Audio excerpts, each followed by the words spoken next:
எங்கள் பிதாக்கள் உம்மிடத்தில் நம்பிக்கை வைத்தார்கள், நம்பின அவர்களை நீ விடுவித்தி. ஆமென். ஹல்லேலூயா. எவ்வளவு உண்மையான ஒரு வார்த்தை, எவ்வளவு உண்மையான ஒரு வார்த்தை. ஆதாம் காலம் துவங்கி, படைப்பின் காலம் துவங்கி இந்த நாள் வரைக்கும் கர்த்தரை நம்பினவர்களை அவர் விடுவிக்கிறவராய் இருக்கிறார். ஆமென். ஹல்லேலூயா. கர்த்தரை நம்பின ஜனங்கள் ஒருபோதும் வெட்கப்படவில்லை. எங்கள் பிதாக்கள் உம்மிடத்தில் நம்பிக்கை வைத்தார்கள், நம்பின அவர்களை நீர் விடுவித்தீர். தேவ சமூகத்துல கர்த்தர் மேல வைத்திருக்கிற ஒருவரையும் அவர் வெட்கப்படுத்தினது கிடையாது. ஒருவரையும் அவர் வெட்கப்படுத்தினது கிடையாது. இன்னொரு வார்த்தை கூட வாசிக்கலாம். ஏசாயா 26:3 உண்மை உறுதியாய் பற்றி கொண்ட மனதை உடையவன் உண்மையே நம்பி இருக்கிறபடியால் நீர் அவனை பூரண சமாதானத்துடன் காத்து கொண்டு. நமக்கு பூரண சமாதானம் வேணும் அப்படின்னா கர்த்தர் எப்படி பற்றி இருக்கணுங்க? உறுதியாய் பற்றி இருக்கணும். உறுதியாய் பற்றி இருக்கணும்னா உடும்பு புடி மாதிரி. எப்படி? உடும்பு புடி மாதிரி அவரவே பிடிச்சுக்கணும். உடும்பு புடி மாதிரி அவரவே பிடிச்சுக்கணும். அந்த காலத்துல திருடர்கள் எல்லாம் பெரிய மதில் சுவத்தை தாண்டி போய் அரண்மனைக்குள்ள திருடணும் அப்படின்னா உடும்பு முதுகுல கைத்த கட்டி மேல ஏத்தி விட்டுருவாங்களாம். அது போய் மேல அப்படியே பிடிச்சுக்குமா. இந்த உடும்புடைய நகம் எப்படி இப்படி வளைஞ்சிருக்கும், உடும்புடைய நகம் இப்படி வளைஞ்சிருக்கும். அது போய் பிடிச்சுக்கிச்சு அப்படின்னா என்ன பண்ணனாலும் அது விடவே விடாது. அதுக்கு மேல அதை கைத்த பிடிச்சு மேல ஏறுவாங்க, அப்படி போவாங்க. இன்னொரு சம்பவம் கூட கேள்விப்பட்டேன். இந்த பாறை இடுக்குகள்ல, ஆழமான குழிகள்ல யாராவது போய் சிக்கிக்கிட்டாங்க அப்படின்னா இதே மாதிரி கைத்துல உடும்ப கட்டி உள்ள விடுவாங்களாம். அது போய் அந்த மனுஷனை போய் பிடிச்சுக்கும். மனுஷனை போய் பிடிச்சு கடிக்க ஆரம்பிச்சா நம்ம கத்துவானாம். கத்துனதுக்கு அப்புறம் கைத்த பிடிச்சி இழுப்பாங்க. அது என்ன இழுத்தாலும் விடவே விடாத அந்த மனுஷனை அப்படியே பிடிச்சி இழுத்துட்டே வந்துடும். வெளியே வந்ததுக்கு அப்புறம் அது கை வாயெல்லாம் வெட்டித்தான் அந்த மனுஷனை விடுவிப்பாங்களா. அப்படி ஒரு பிடி. அப்ப நம்ம எப்படி ஆண்டவரை பிடிக்கணும்? உடும்பு பிடி மாதிரி ஆண்டவரை பிடிச்சுக்கணும். நீர் இல்லாம எங்களுக்கு யாருமே இல்லப்பா, நீங்க இல்லாம எங்களுக்கு யாருமே இல்ல, உங்களைத்தான் நாங்க நம்பி இருக்கிறோம் அப்படின்னு சொல்லி அவரை உறுதியா பிடிச்சுக்கிட்டோம் அப்படின்னா பூரண சமாதானத்துடன் தேவன் நம்மை காத்துக்கொள்வார். ஹல்லேலூயா. நம் வாழ்க்கையில பூரண சமாதானம் வேணும் அப்படின்னா வேற யாரையும் நம்ம பார்க்கவே கூடாது. வேற யாரையும் பார்க்கவே கூடாது. அவரை மாத்திரம் பார்த்து அவரை நம்ம உறுதியா பிடிச்சுக்கிட்டோம், அவரை உறுதியா நம்ம நம்பணும் அப்படின்னா வேற எதை குறிச்சு நம்ம கவலைப்படவே தேவையில்லை. ஹல்லேலூயா. அவர்கிட்ட நம்ம வாழ்க்கை, அவரை நம்பி நம்ம வாழ்க்கையை ஒப்பு கொடுத்துட்டோம் அப்படின்னா வேற எதையுமே கவலைப்பட தேவையில்லை. வேற எதையுமே நம்ம பொண்ணை ஆசாசியா வளர்த்தி திருமண வயது வந்ததுக்கு அப்புறம் ஒரு நல்ல மாப்பிள்ளை கிட்ட நம்ம கொடுத்துட்டோம் அப்படின்னா அந்த பொண்ணை குறிச்சு கவலையே தேவையில்லை. ஹல்லேலூயா. அதே போல நம்முடைய வாழ்க்கை குறித்த கவலை, நம்முடைய குடும்பத்தை குறித்த கவலை, நம்முடைய வேலையை குறித்த, தொழிலை குறித்ததான கவலை நம்மை ஆட்கொள்ளும் அப்படின்னா ஒவ்வொரு நாளும் அதிகாலையில தேவ சமூகத்துல நாம் நம்மை கர்த்தரிடத்துல ஒப்பு கொடுத்துட்டா போதும். அவர் அழகா நடத்துவார். ஹல்லேலூயா. ஏன்னா இந்த நாள்ல நமக்கு என்ன நடக்குங்கிறது நமக்கு தெரியாது. எங்க போவோம், எங்க வருவோம், எவன் வந்து நம்ம மேல மோதுவான், என்ன பிரச்சனை நமக்கு வரும், எந்த கடங்காரன் இன்னைக்கு வாசல் வந்து நிப்பான், நமக்கு எதுவுமே தெரியாது. ஆனா எல்லாவற்றையும் அறிந்தவர் அவர். அப்ப அவர் சமூகத்துல நம்ம கொடுத்துட்டோம் அப்படின்னா அவர் நம்மை பாதுகாத்து நம் தேவைகள் எல்லாவற்றையும் சந்தித்து இன்னைக்கு என்ன தேவையோ எல்லாவற்றையும் கர்த்தர் நம்மை நடத்துவார். அப்ப அதிகாலையில் அவர் சமூகத்துல நம்மை ஒப்பு கொடுத்துட்டோம் அப்படின்னா எதை குறித்தும் நாம் கவலைப்படவே தேவையே இல்லை. எதை குறிச்சும் கவலைப்பட தேவையில்லை. ஏன்னா நம்ம அவர்கிட்ட கொடுத்துட்டோம். அவர்கிட்ட நம்மளை கொடுத்துட்டோம்னா நம்முடைய தேவைகள் எல்லாவற்றையும் அவர் பார்த்துக் கொள்வார். ஹல்லேலூயா. அந்த நம்பிக்கை வேணுங்க. உடும்பு பிடி போல ஒரு நம்பிக்கை கர்த்தர் சமூகத்துல வச்சு கர்த்தரிடத்துல நம்பி நம்ம கொடுத்துட்டோம்னா நம்முடைய தேவைகள், நம்முடைய காரியங்கள் எல்லாவற்றையும் கர்த்தர் பார்த்து கொள்ளுகிறவராக இருக்கிறார். ஹல்லேலூயா. இப்ப யாரை நம்பணும்? நம்ம கர்த்தரைத்தான் நம்பணும். கர்த்தரை மாத்திரம்தான் நம்பணும். வேற எந்த மனுஷனையும் நம்பவே கூடாது. வேற எந்த மனுஷனையும் நம்பவே கூடாது. எல்லா மனுஷனும் பொய்யன். வாய திறந்தாவே பொய் தான் வரும். எந்த மனுஷனும் பொய்யனா இருக்கிறான். கர்த்தர் மாத்திரம்தான் மெய்யான தெய்வமாய் இருக்கிறார். ஹல்லேலூயா. இப்ப கர்த்தரை மாத்திரம் நம்ம விசுவாசித்தோம், கர்த்தரை மாத்திரம் நம்ம உறுதியாய் பற்றி கொண்டோம்னா நம்முடைய வாழ்க்கையை கர்த்தர் பூரண சமாதானத்துடன் பாதுகாத்துக் கொள்வார். ஹல்லேலூயா. அப்படி கர்த்தரை உறுதியாய் நம்பின ஒரு மனிதனை குறித்து இந்த நாள்ல நம்ம பார்க்க போறோம்.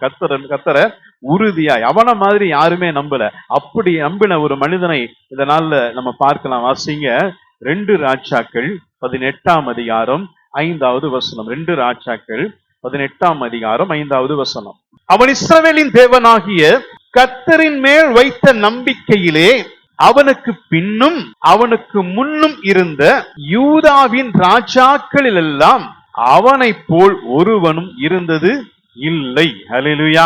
யூதாவின் ராஜாக்கள்ல அவன மாதிரி கர்த்தரை நம்பினவன் அவனுக்கு முன்னாடி யாரும் இல்லையா, அவனுக்கு பின்னாடியும் யாருமே இல்லை. ஹல்லேலூயா. யார் அது? எசேக்கியா ராஜா. எசேக்கியா ராஜாவுக்கு முன்னாடியும் யாரும் இல்ல, பின்னாடியும் யாரும் இல்ல. அவன் அவ்வளவு தூரம் கர்த்தரை நம்பினான். இந்த வசனத்தை வாசிக்கும் போது நான் கொஞ்சம் யோசிச்சு பார்த்தேன். என்னப்பா அது, என்ன அப்படி நம்பிட்டான் அவன், என்ன அப்படி நம்பிட்டான்? அவனும் விக்கிரக தோப்புகளை எல்லாம் அழிச்சான், சரி, மேடைகளை எல்லாம் அகற்றினான். யோசியாவும் அகற்றி இருக்கிறான், யோசபாத்தும் அகற்றி இருக்கிறான். அவங்களுக்கெல்லாம் சொல்லப்படாத வார்த்தை இந்த எசேக்கியாவுக்கு மாத்திரம் கர்த்தர் ஏன் சொல்லணும்னு பார்க்கும் பொழுதுதான் வசனத்தை வாசிங்களேன். 2 ராஜாக்கள்ல 18:4 வாசிங்க. அதுக்கு முந்தின வசனம் வாசிங்க. அவன் மேடைகளை அகற்றி சிலைகளை தகர்த்து விக்கிரக தோப்புகளை வெட்டி மோசே பண்ணி இருந்த வெண்கல சர்ப்பத்தை உடைத்து போட்டான். அந்நாட்கள் மட்டும் இஸ்ரவேல் புத்திரர் அதற்கு தூபங்காட்டி வந்தார்கள், அதற்கு நிகுஸ்தான் என்று பெயரிட்டான். ஹல்லேலூயா. இப்போ யோசபாத்தும் சிலைகளை எல்லாம் அகற்றினான், விக்கிரக தோப்புகளை எல்லாம் அழித்தான், சில மேடைகளை எல்லாம் தகர்த்து போட்டான். யோசியாவும் அந்த காரியத்தை செய்தான். ஆனா எந்த ராஜாவும் செய்யாத ஒரு காரியத்தை எசேக்கியா செய்தான். அப்படின்னா எதை உடைச்சு போட்டான்? வெண்கல சர்ப்பத்தை உடைத்து போட்டான். ஹல்லேலூயா. அது வரைக்கும் அந்த வெண்கல சர்ப்பத்துக்கு அவர்கள் தூபங்காட்டி வந்தார்கள் அப்படின்னு சொல்லி பார்க்கிறோம். வெண்கல சர்ப்பத்துக்கு தூபங்காட்டி வந்தார்கள் என்று சொல்லி பார்க்கிறோம். ஹல்லேலூயா. எல்லாருமே தயங்கின ஒரு காரியத்தை இவன் செய்தான். சிலைனா இதுவும் சிலைதான், விக்கிரகம்னா இதுவும் விக்கிரகம் தான். எல்லாத்துக்கும் பயம், இந்த வெண்கல சர்ப்பத்தை தொடுறதுக்கு எல்லாத்துக்கும் பயம். ஆனா இவன் உடைத்ததை பார்க்கிறோம். ஹல்லேலூயா. வெண்கல சர்ப்பம் எப்படி வந்தது தெரியுமா? எகிப்துல இஸ்ரவேல் ஜனங்களை விடுதலையாக்கி கர்த்தர் கொண்டு வரும் பொழுது ஒரு இடத்துல இஸ்ரவேல் ஜனங்கள் எல்லாம் முறுமுறுக்கிறாங்க. அப்ப முறுமுறுக்கும் பொழுது ஆண்டவர் கொள்ளிவாய் சர்ப்பத்தை இஸ்ரவேல் ஜனங்களுக்குள்ள அனுப்புறாங்க. அந்த கொள்ளிவாய் சர்ப்பங்கள் கடித்து அநேகர் மாண்டு போறாங்க, பாதிக்கப்படுறாங்க. அதை பார்த்து அவர்கள் மோசே இடத்துல முறையிடும் பொழுது மோசே கர்த்தரை நோக்கி பார்க்கிறான். மோசே கர்த்தரை நோக்கி பார்க்கும் பொழுது கர்த்தர் ஒரு வெண்கல சர்ப்பத்தை செஞ்சு ஒரு குச்சியில ஒரு கம்பள மாட்டி அதை நீ உயர்த்தி வை. அந்த உயர்த்தப்பட்ட வெண்கல சர்ப்பத்தை மக்கள் நோக்கி பார்க்கும் பொழுது, ஜனங்கள் நோக்கி பார்க்கும் பொழுது பாம்பு கழிச்சவங்க எல்லாம் பிழைப்பாங்க. அந்த பாம்பை எடுக்கல, அந்த பாம்பை அவர் எடுக்கல, அந்த பாம்பை அவர் வாபஸ் வாங்கல. அதுக்கு பதிலா என்ன சொல்றாரு? வெண்கல சர்ப்பத்தை கொடுக்கிறார். ஹல்லேலூயா. அது எதை குறிக்கிறது அப்படின்னா, பாவத்துல பாதிக்கப்பட்ட மக்கள் அந்த பாவத்திலிருந்து விடுதலை பெற, அந்த பாவத்தின் சம்பளமாகிய மரணத்திலிருந்து, அந்த தண்டனையிலிருந்து அவர்கள் விடுதலை பெற உயர்த்தப்பட்ட, கல்வாரியில் உயர்த்தப்பட்ட கர்த்தராகிய இயேசு கிறிஸ்துவை நோக்கி பார்க்கணும் என்பதற்கு முன்னடையாளமாகத்தான் மோசே வெண்கல சர்ப்பத்தை செய்து உயர்த்த சொன்னார். ஹல்லேலூயா. வாசிங்களேன், யோவான் 3ஆம் அதிகாரம் 14-15. யோவான் 3ஆம் அதிகாரம் 14-15 வாசிங்க. சர்ப்பமானது மோசையினால் வனாந்திரத்தில் உயர்த்தப்பட்டது போல மனுஷகுமாரனும் தன்னை விசுவாசிக்கிறவன் எவனோ அவன் கெட்டு போகாமல் நித்திய ஜீவனை அடையும்படிக்கு உயர்த்தப்பட வேண்டும். ஹல்லேலூயா. இப்ப கர்த்தராகிய இயேசு கிறிஸ்து உயர்த்தப்படுவதற்கு அடையாளமாகத்தான் எதை உயர்த்த சொன்னாரு? வெண்கல சர்ப்பத்தை உயர்த்த சொன்னார். ஹல்லேலூயா. எந்த சூழ்நிலையில? பாம்பு அவர்களை, கொள்ளிவாய் சர்ப்பம் அவர்களை கடிக்கிறதான வேலையில.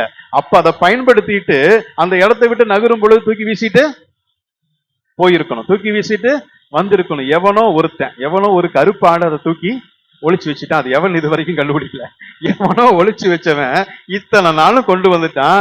அது மோசே கண்ணில் சிக்கி இருக்காதுன்னு நினைக்கிறேன். மோசேக்கு அப்புறம் யோசுவாவுக்கு அப்புறம் திரும்ப அதை எடுத்து வெளியே வச்சு, ஏன்னா புத்தி போகாது இல்லையா, அங்கேயே கண்ணுக்குட்டியை செஞ்சவன். அங்கேயே கண்ணுக்குட்டியை செஞ்சவன், ஆரோன் செஞ்ச கண்ணுக்குட்டிக்கு எவ்வளவு மரியாதைன்னா மோசே செஞ்ச வெண்கல சிற்பத்துக்கு எவ்வளவு மரியாதை கொடுத்திருப்பாங்க.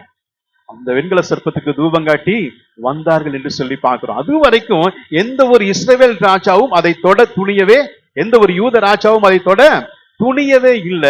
எசேக்கியா அதை உடைத்து போட்டான் என்று சொல்லி பார்க்கிறோம். அல்லேலூயா. இன்றைக்கும் நம்ம வீட்டுல பாரம்பரியமா ஏதாவது ஒரு இயேசு கிறிஸ்துவனுடைய சிலையோ, மேரி மாதாவினுடைய சிலையோ, புனித அந்தோனியாருடைய சிலையோ அல்லது இயேசு கிறிஸ்துவனுடைய படமோ இருந்தது அப்படின்னா அதை உடைக்கவோ தூக்கி போடவோ இன்னும் மனசு வரமாட்டேங்குது. சரி, அது ஒரு மூலையில இருந்துட்டு போகுது. கொஞ்சம் அழகா இருக்கு, பாக்குறதுக்கு அழகா இருக்கு. வரும்போது ஒரு போட்டோ மாட்டி இருந்துச்சுன்னா நல்லா இருக்கும். இயேசு கிறிஸ்து போட்டோ, அது இயேசு கிறிஸ்து போட்டோ இல்லைங்க, ஏதோ ஒரு நடிகனோட போட்டோ, அதை மாட்டி வச்சுட்டு அதை பாவம் படாத பாடு படுத்திட்டு இருக்கிறோம் நம்ம. ஹல்லேலூயா.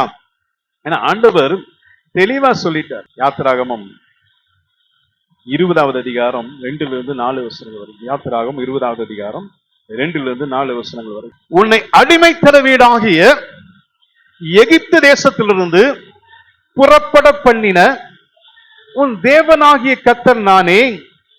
என்னை அன்றி உனக்கு வேற தேவர்கள் உண்டாயிருக்க வேண்டாம். மேலே வானத்திலும் கீழே பூமியிலும் பூமியின் கீழ் தண்ணீரிலும் உண்டாயிருக்கிறவர்களுக்கு ஒப்பான ஒரு சொரூபத்தையாகிலும் யாதொரு விக்கிரகத்தையாகிலும் நீ உனக்கு உண்டாக்க வேண்டாம். அல்லேலூயா. இந்த வார்த்தை எசேக்கியாவுக்கு உணர்த்தின உடனேயே மோசே செஞ்சதாவது யார் செஞ்சதாவது வெண்கல சிற்பத்தை உடைத்தே தீர்வன். எனக்கு கர்த்தரை விட மோசே பெரியவன் அல்ல, கர்த்தரை விட மோசே பெரியவன் அல்ல. இன்னைக்கும் நம்ம கிட்ட வெண்கல சிற்பம் நிறையவே இருக்கு. இந்த சிலைகளோ படங்களோ இதை விட புதுமையா ஒரு வெண்கல சிற்பத்தை நம்ம வச்சுக்குவோம். என்ன அப்படின்னா எண்ணெய் பாட்டில். பாஸ்டர் எண்ணெயை கொஞ்சம் ஜெபிச்சு கொடுங்க. விசுவாசத்துல புதுசா வர்றவங்களுக்கு ஒண்ணும் இல்லை, பிரச்சனை இல்லை, நாங்க ஜெபிச்சு தருவோம். ஜெபிக்கும் பொழுது நீங்க கவனிச்சிருந்தீங்கன்னா தெரியும் என்ன சொல்லி ஜெபிப்பேன். ஆண்டவரே உங்க விசுவாசத்தை கனப்படுத்துங்க, ஆண்டவரே உங்க விசுவாசத்தை கனப்படுத்துங்க அப்படின்னு சொல்லித்தான் ஜெபிப்பேன். அப்போ அந்த விசுவாசம் தான் உங்களை விடுதலையாக்குறது. என்னை விடுதலையாக்குவதில்லை. எது விடுதலையாக்குது? நீங்க கர்த்தர் மேல வச்சிருக்கிற விசுவாசம். அல்லேலூயா. கர்த்தர் மேல நீங்க வச்சிருக்கிற விசுவாசத்தை விட என்ன பாட்டில் பெருசே இல்ல. ஏதோ புதுசா வரவங்க கேட்கறாங்களா, ஜெபிச்சு கொடுத்தோம்னா அவங்க கர்த்தரை விசுவாசிப்பாங்க, இயேசுவேன்னு சொல்லி பூசுவாங்க. அதான் நான் சொல்லி அனுப்புவோம், அதான் சொல்லியிருப்போம், இயேசுப்பாட்டை ஜெபம் பண்ணிட்டு பூசுங்கம்மாங்க. அப்ப அந்த வார்த்தையை சொல்லும் பொழுது கர்த்தர் பாய்க்கிறார், அவங்க விசுவாசத்தை கனப்படுத்தி கர்த்தர் சுகமாக்குகிறார். 10 வருஷம் 20 வருஷம் 30 வருஷம் சேர தேய்ச்சு உடைச்ச விசுவாசி இன்னும் எனக்கு ஒரு என்ன பாட்டு அப்படின்னு. அது என்னது? வெண்கல சர்ப்பம். இன்னும் நிறைய வெண்கல சர்ப்பம். இது பாஸ்டர் கொடுத்தது, இதை வச்சிருக்கோம். இந்த பாஸ்டர்கிட்ட தான் போய் தலையை காட்டி ஜெபம் பண்ணணும். அந்த பாஸ்டர் ஜெபம் பண்ணா தான் எனக்கு சுகமாக. ஆண்டவரோட பாஸ்டர் பெரியவரா? அப்ப பாஸ்டர் என்னவா மாத்துறீங்க? வெண்கல சர்ப்பமாய் மாத்துறீங்க. அது உடைக்கப்பட வேண்டும். எசேக்கியா நாட்கள்ல எசேக்கியா கர்த்தர் மேல வைத்திருந்த நம்பிக்கையின் மூலமாய் அதை அவன் உடைத்தான். அல்லேலூயா, அல்லேலூயா. அது வரைக்கும் எல்லாம் உடைக்க தயங்கினாங்க. அது வரைக்கும் நம்மள மாதிரியே உடைக்க தயங்கினாங்க. இது உடைச்சா ஏதாவது கனவு வருமோ, இதை உடைச்சா ஏதாவது நடந்துருமோ, இந்த சிலையை உடைச்சிட்டோம் அப்படின்னா ஏதாவது நமக்கு நடந்துருமோ, இந்த படத்தை கிழிச்சிட்டோம் அப்படின்னா நம்ம வாழ்க்கையில ஏதாவது நடந்துருமோ, நம்ம வாழ்க்கை கிழிஞ்சிருமோ அப்படின்னு நினைச்சிட்டு இதுக்கு தூபம் காட்டி கொண்டே இருக்கு. நம்ம தூபம் காட்டினாலும் பத்திரமா வச்சிருந்தாவே தூபம் காட்டினதுக்கு சமம். அல்லேலூயா. எசேக்கியா அந்த வெண்கல சர்ப்பத்தை உடைச்சது மாத்திரமல்ல, அதுக்கு ஒரு பேர் வைக்கிறார். என்ன பேருங்க? நிகுஸ்தான். அதுக்கு முன்னாடி அந்த பேர் இல்லை, அவன் தான் வைக்கிறான். என்ன பேரு? நிகுஸ்தான். இந்த நிகுஸ்தான் என்ன அர்த்தம்னு பார்த்தேன். அது என்ன அர்த்தம் அப்படின்னா சிறிய வெண்கல துண்டு. அது ஒரு வெண்கல துண்டு, சின்ன ஒரு பித்தளை துண்டு, வெறும் பித்தளை. நல்ல தெளிவா சொல்லணும், வெறும் பித்தளை, வெறும் வெண்கலம். இதுல ஒண்ணு இல்லை. அதுக்கு அர்த்தம், நிகுஸ்தானுக்கு அர்த்தம் என்னங்க? இது வெறும் வெண்கலம். அப்ப அவன் அறிந்து கொண்டான், இது வெறும் வெண்கலம், இதுக்கு மேலானவர் அங்கே இருக்கிறார், அவர் மேலதான் நான் நம்பிக்கையை வைப்பேன் என்று சொல்லி அது வரைக்கும் தூபங்காட்டி வந்ததான, அது வரைக்கும் யூத ஜனங்கள், இஸ்ரவேல் ஜனங்கள் தூபங்காட்டி வந்ததான அந்த வெண்கல சர்ப்பத்தை உடைத்து போட்டு தன் கர்த்தர் மேல வைத்திருக்கிறதான அந்த அபரிதமான நம்பிக்கை அவன் வெளிப்படுத்தினபடினாலதான் இதற்கு முன்னாடியும் யாரும் இருந்ததில்லை, இதுக்கு அப்புறமும் யாரும் அவனை போல கர்த்தரை நம்பினவர்கள் யாரும் இல்லை. அல்லேலூயா. எந்த ஒரு வெண்கல சர்ப்பமும் நம்முடைய வாழ்க்கையில இருக்கக்கூடாது. கர்த்தருக்கு பதிலாக, கர்த்தருக்கு ஈடாக, கர்த்தருக்கு கொடுக்கிற இடத்தை பிடித்துக் கொள்ளும்படியாக எந்த ஒரு வெண்கல சர்ப்பம் எந்த ரூபத்தில் இருந்தாலும் அதை நாம் உடைத்து போட்டோம்னா தான் கர்த்தர் மேல வைத்திருக்கிற நம்பிக்கையை நாம் வெளிப்படுத்துவர்களாக இருக்கிறோம். அல்லேலூயா, அல்லேலூயா. தேவாதி தேவனை மாத்திரம் நம்பணும். உயிரோடு இருக்கிற தேவனை மாத்திரம் நம்பணும். ஜீவனுள்ள தேவனை மாத்திரம் நம்பணும். நமக்குள்ள வாசமாயிருக்கிற பரிசுத்த ஆவியானவரை மாத்திரம் நம்ம நம்பினோம் அப்படின்னா, முன்னோர்கள் நம்பினது போல நம்ம நம்பினோம். நம்பினவர்களை கர்த்தர் விடுவிக்கிறவராய் இருக்கிறார். அல்லேலூயா, அல்லேலூயா. நம்மை முற்பிதாக்கள் நம்பின தேவன் சாதாரண தேவன் அல்ல. அவர் அதிசயங்களை அற்புதங்களை செய்ததான தேவன். அல்லேலூயா. இவருடைய வாழ்க்கையில, எசேக்கியாவுடைய வாழ்க்கையிலேயே நம்ம பார்க்கும் பொழுது இப்படிப்பட்டதான இந்த ராஜாவுக்கு ஒரு சோதனை வருகிறது. என்ன சோதனை அப்படின்னா, அசீரிய ராஜாவாகிய சனகரிப் யூத பட்டணங்கள் எல்லாம் சிலவற்றை பிடிச்சிட்டான். அதற்கு முன்னாடியே பல வருஷத்துக்கு முன்னாடி இன்னொரு ராஜா, அசீரியாவினுடைய இன்னொரு ராஜா இஸ்ரவேலை மொத்தமா பிடிச்சு எல்லாத்தையும் சிறைப்படுத்தி கொண்டு போயிட்டான். இப்போ யூதாவையும் பிடிப்பதற்காக அதற்கு அடுத்து வருகிறதான ராஜா சனகரிப் வரார். சனகரிப் அரணான பட்டணங்களை எல்லாம் பிடிச்சிட்டான். அரணான பட்டணங்கள் எல்லாம் பிடிச்சிட்டு அடுத்தது எருசலேமை நோக்கி படைகளை நகர்த்துகிறான். படைத்தலைவனான ரப்சகே அவன் சத்தம் போடுறான்.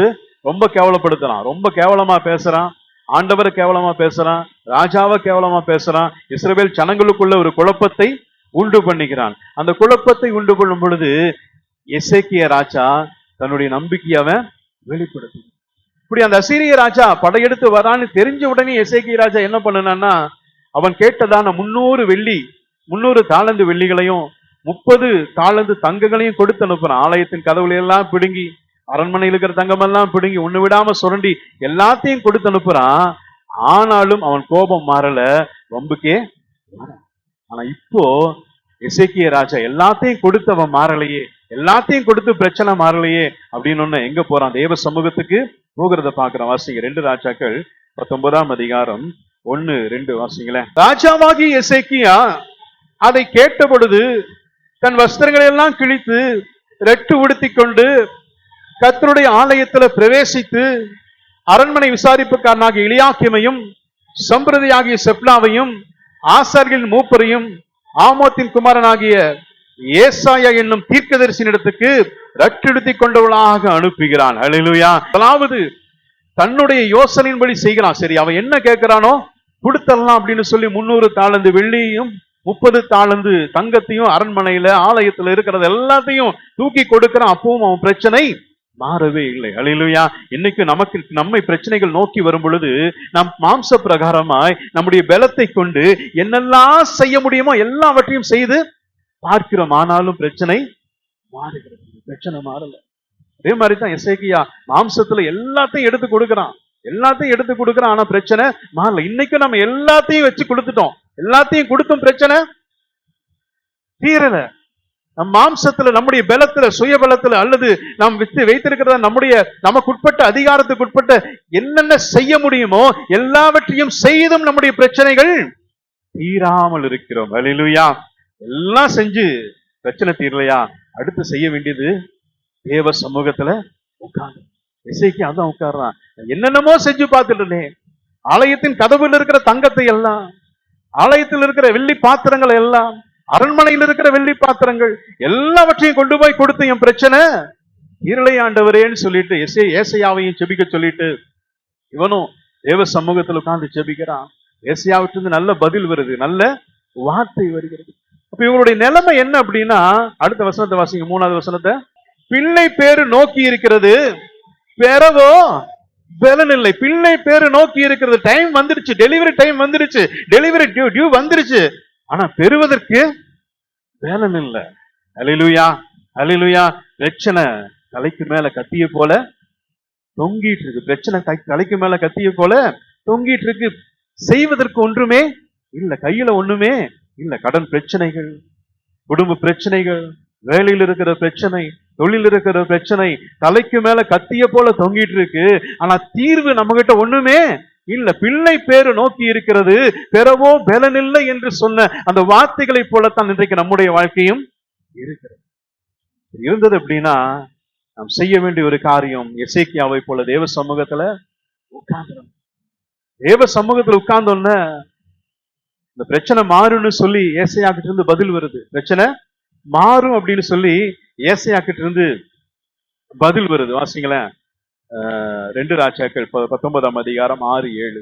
பயப்படாதேயும், இதோ அவன் ஒரு செய்தியை கேட்டு தன் தேசத்துக்கு திரும்புவதற்கான ஆவியை நான் அவனுக்குள் அனுப்பி அவனை அவன் தேசத்தில் பட்டயத்தால் விழப்பண்ணுவேன். ஹல்லேலூயா. நல்ல ஒரு வார்த்தை எசேக்கியாவுக்கு கிடைக்குது. அப்ப ஆண்டவர் வார்த்தையை கொடுக்கிறார். ஆண்டவர் வார்த்தையை கொடுக்கிறார். அப்படிங்கும் போது மீண்டுமாய் ரப்சகே லெட்டர் எழுதி அனுப்புறார். லெட்டர் எழுதி அனுப்புறான். வந்து பாத்துக்கிறேன், என்ன பண்றதே தெரியல. ஆண்டவரே, வார்த்தையை கொடுத்தீங்கன்னா இன்னும் நிறைவேறலையே. வார்த்தையை கொடுத்துட்டீங்க, ஆனா இன்னைக்கு நம்ம நிலைமை அப்படித்தான் இருக்கு. பிரச்சனை எவ்வளோ தூரம் முயற்சி பண்ணி எவ்வளவு நம்மால முடியுமோ அவ்வளவு எல்லாத்தையும் சுரண்டி சுரண்டி கொடுத்தாச்சு. எல்லாத்தையும் சுரண்டி சுரண்டி கொடுத்தாச்சு. கொடுத்ததுக்கு அப்புறம் பிரச்சனை, தேவ சமூகத்தில் உட்கார்ந்தோம், தலைக்கு மேல கத்தி, கர்த்தர் வார்த்தையை கொடுத்துட்டாரு. கர்த்தர் வார்த்தை கொடுத்துட்டான்னு சொல்லி ஒரு நம்பிக்கையா இருந்தோம் இல்லையா? கர்த்தர் வார்த்தையை கொடுத்துட்டான்னு சொல்லி நம்பிக்கையா இருக்கும் பொழுது திரும்ப லெட்ரு வருது. இப்ப கத்தி எங்க வந்துருச்சு? கழுத்துக்கு வந்துருச்சு.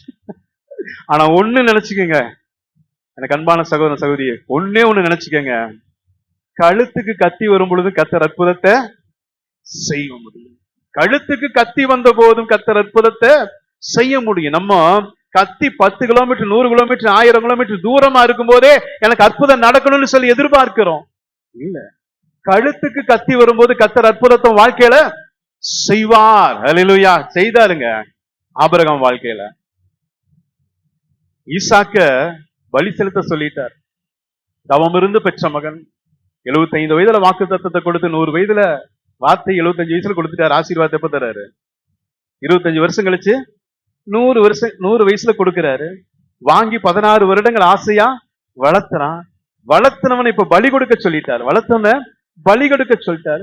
அப்படியே கீழ்ப்படுகிற மகன் யார்? ஆபிரகாம். அப்படியே கீழ்ப்படுதல் உள்ள மனிதன், கர்த்தரையே நம்புகிறதான மனிதன். என்ன வார்த்தையை நம்பினார்? ஈசாக்கினிடத்தில் சந்ததி விளங்கும் என்று சொன்ன வார்த்தை அவன் நம்பி அப்படியே ஈசாக்க கூட்டிட்டு மோரியா மலைக்கு போறாரு. மோரியா மலையில போய் கட்டிடுறார். ஆபிரகாம கட்டி பலிபீடத்தின் மேல வச்சாச்சு. வச்சு கத்தியும் எடுத்தாச்சு. கத்தியை வெட்டுறதுக்கு ஓங்கியாச்சு. இப்போ கழுத்துக்கு. அதுக்கு முன்னாடி எல்லாம் ஆண்டவர் வாயவே திறக்கல. அதுக்கு முன்னாடி ஆண்டவர் வாயவே திறக்கல. விசுவாசத்தை சோதிக்கிறார். கழுத்துக்கு கத்தி கொஞ்சம் ஒரு செகண்ட் வார்த்தை தாமதிச்சாலும் ஈசாக்கு உயிரோடு கூட இருக்க மாட்டான். அந்த ஒரு நொடி கேப்ல கர்த்தருடைய சத்தம் கேட்கிறது. கொம்புகள் சிக்கி இருக்கிற ஒரு ஆட்டை கண்டான். மகனை விடுவித்த ஆட்டை எப்படி இருந்திருக்கு ஆபிரகாமுக்கு இல்ல? ஒரு செகண்ட் மிஸ் ஆயிருந்தாலும் பையன் போயிருப்பானே. ஒரு செகண்ட் மிஸ் ஆயிருந்தாலும் 16 வருஷம் ஆசையாய் வளர்த்தின மகன் காண இல்லாம போயிருப்பான். ஆனா அந்த செகண்ட்ல ஆண்டவர் அற்புதத்தை செய்த தேவன். கழுத்துக்கு கத்தி வரும் பொழுது கர்த்தர் உன் வாழ்க்கையில் அற்புதத்தை செய்ய முடியும். ஹல்லேலூயா, ஹல்லேலூயா. அங்கதாங்க நடக்குது. இப்ப கழுத்துக்கு கத்தி வந்துருச்சு. இப்போ என்ன செய்யறான்? நம்பிக்கையை விடவே, ஆண்டவர் மேல நம்பிக்கை விடல. ஆண்டவர் தான் வார்த்தையை கொடுத்தாரு. அந்த வார்த்தைக்கு மேல திரும்ப மிரட்டல் கடிதம் வருது, மிரட்டல் செய்தி வருது. ஆண்டவர் தான் வார்த்தையை கொடுத்தாரு. ஐயோ போயிருவான்னு சொன்னாரு, போலையே, திரும்ப லட்சம் வரேங்கிறானே. பயப்படவே இல்லை எசேக்கியா. அவன் பயப்படவே இல்லை. ஏன்னா கர்த்தருக்கு பயப்படுகிறவன் மனுஷனுக்கு பயப்பட தேவையே இல்லை. நீ கர்த்தருக்கு பயப்பட்ட அப்படின்னா எந்த மனுஷனுடைய மிரட்டலுக்கும் எந்த மனுஷனுடைய வார்த்தைகளுக்கும் நீ பயப்படவே தேவையில்லை. ஹல்லேலூயா. பயப்படவே இல்லை. அதை வாங்கிட்டு திரும்ப அழுதுட்டு எங்க ஓடுறான்? தேவ சமூகத்துக்கு ஓடிக்கிறான். தேவ சமூகத்தோட வாசிங்கள 2 ராஜாக்கள் 19:14 வாசிங்க. 19. எசேக்கியா ஸ்தானாதிபதிகளின் கையிலிருந்து நிருபத்தை வாங்கி வாசித்த பின்பு அவன் கர்த்தரின் ஆலயத்துக்கு போய் அதை கர்த்தருக்கு முன்பாக விரித்து கர்த்தரை நோக்கி போது. ஹல்லேலூயா, ஹல்லேலூயா.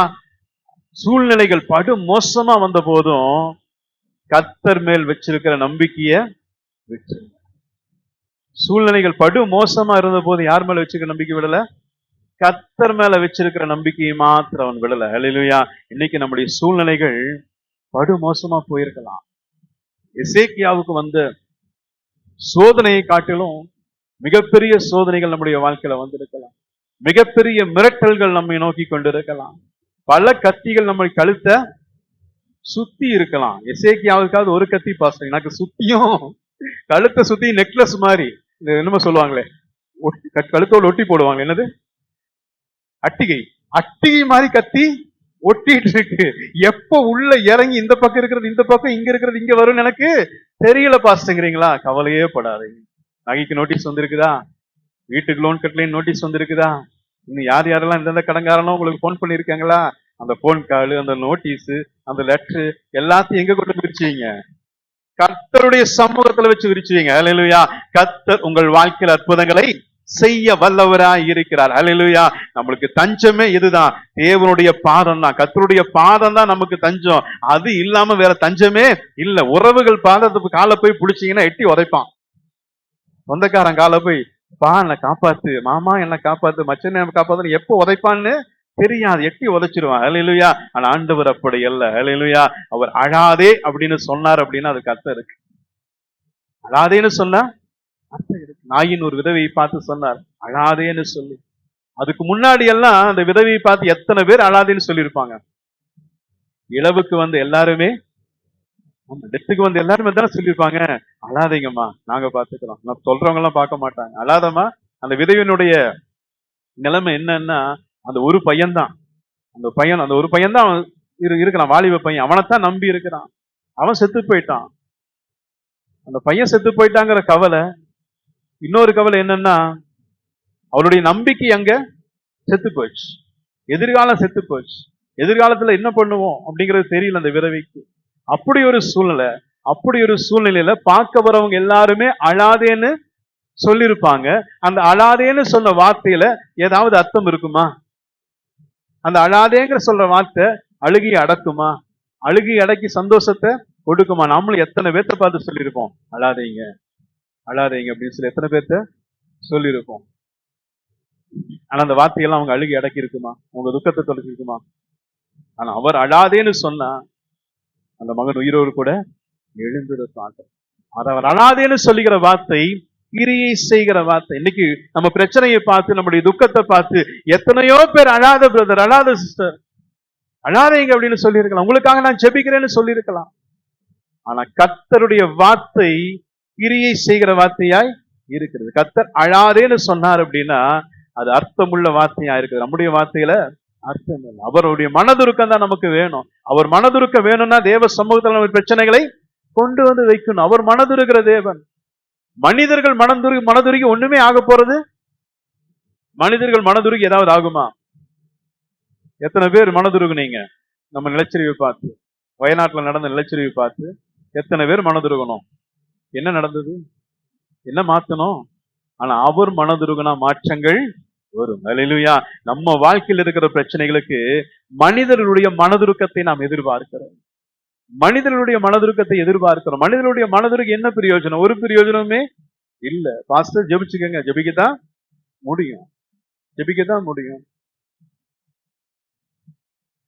மீறி போனோம் 500 ரூபா, அதுக்கு மேல முடியாது. அதுக்கு மேல யாருனாலையும் முடியாது, எந்த மனுஷனாலையும் முடியாது. கர்த்தர் நம்மை பார்த்து மனதுருகி ஒரு வார்த்தையை சொன்னார்.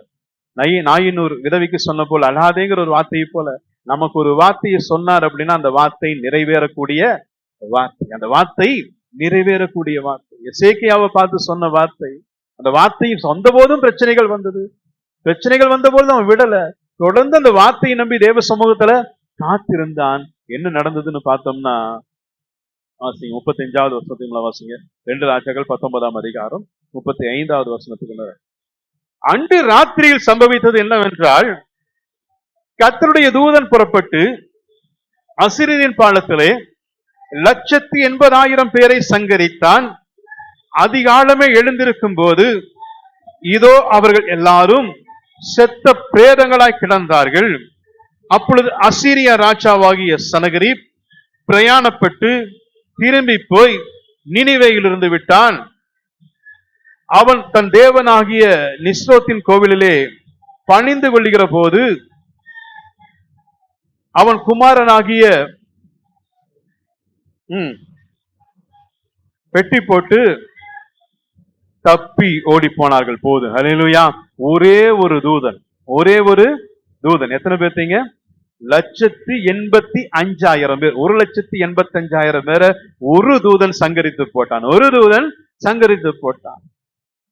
எசேக்கியாவுக்கு எதிராக கொக்கரித்து வந்ததான சனகரிப் ராஜாவை யார் வெட்டி போட்டா? அவங்க ஊர்ல கர்த்தர் சொன்ன மாதிரியே அவன் இடத்திலேயே கொண்டு போய் அவன் பிள்ளைகளை வச்சு ஆண்டவர் வெற்றி செஞ்சாரா இல்லையா? ஹல்லேலூயா. வெற்றி செஞ்சார். மேன் கர்த்தரை விசுவாசம் அப்படின்னா அவர் நமக்கு சொன்ன வார்த்தை நிச்சயமாய் நிறைவேறும். ஒரு ராத்திரி அவருக்கு ஒரு ராத்திரியில எவ்வளவு பெரிய மாற்றங்களை கர்த்தர் இந்த எசேக்கியாவுடைய வாழ்க்கையில செய்திருக்கு. எசேக்கியாவுக்கு அப்படிப்பட்ட மாற்றம் மாத்திரம் இதுல மாத்திரமா விடுதலை கொடுத்தார்.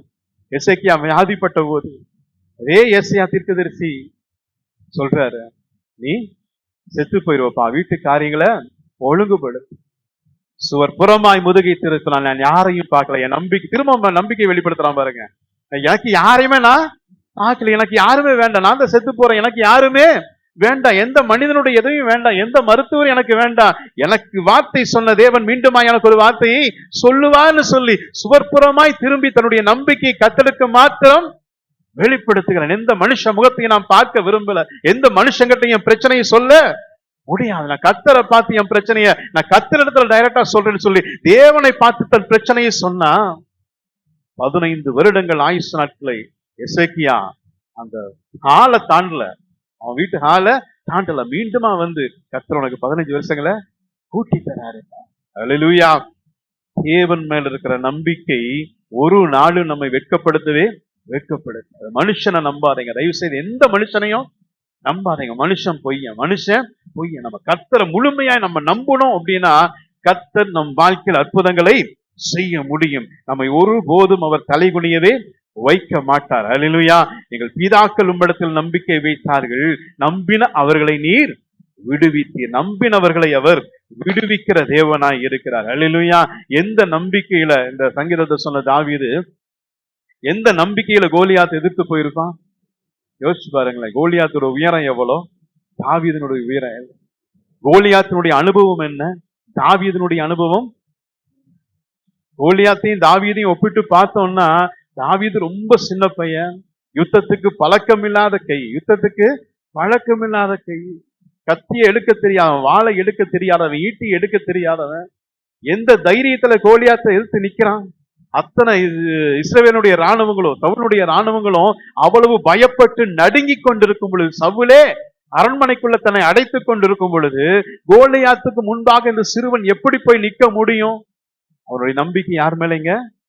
கர்த்தர் மேல இருந்ததுனால. சவுலுக்கு நம்பிக்கை அவன் கேட்டிருக்கிற கத்தி, அவங்ககிட்ட இருக்கிற ராணுவம், அந்த ராணுவத்துக்கு நம்பிக்கை அவங்ககிட்ட இருக்கிற திறமை, அதெல்லாம் செயல்படல. ஆனா கர்த்தர் மேல வைத்திருக்கிற நம்பிக்கை அன்றைக்கு செயல்பட்டதை பார்க்கிறோம். ஹல்லேலூயா. வேதத்துல நம்ம பார்க்கும் பொழுது